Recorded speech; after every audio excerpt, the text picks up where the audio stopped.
நாம் ஏற்கனவே பார்த்து கொண்டிருந்தோம் 3 வெவ்வேறு இடங்கள்.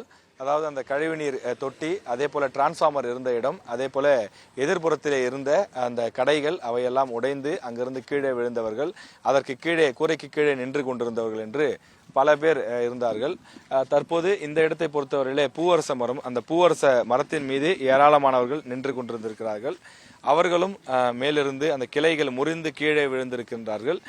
அந்த நேரத்தில் கீழே நின்று வேடிக்கை பார்த்து கொண்டிருந்தவர்கள் அவர்கள் மீது மோதிய காரணத்தினால் ஏராளமானோர் பாதிக்கப்பட்டிருக்கிறார்கள் என்று சொல்கிறார்கள். பலருடைய காலணிகள் இங்கே சிதறி போய் கிடப்பதை பார்க்க முடிகின்றது.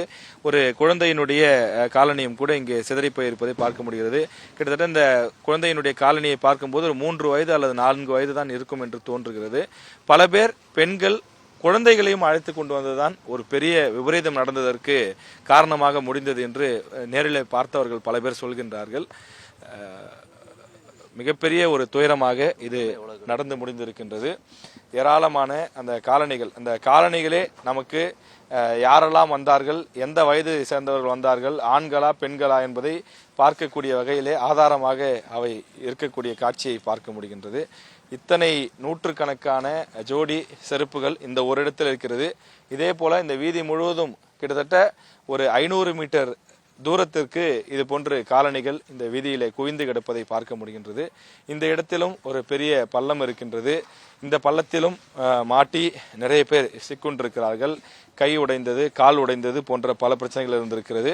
இந்த கால்வாய்க்குள்ளும் நீங்கள் பார்க்கலாம், ஏராளமான அந்த காலணிகள் உள்ளே அந்த கழிவுநீர் கால்வாய்க்குள்ளே விழுந்து கிடக்கக்கூடிய அந்த காட்சியை பார்க்க முடிகின்றது.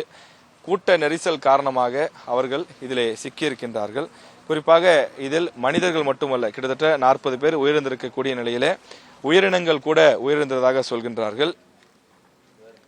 கிட்டத்தட்ட ஒரு பூனை கூட இங்கே உயிரிழந்திருக்கக்கூடிய ஒரு காட்சியை பார்க்க முடிகின்றது.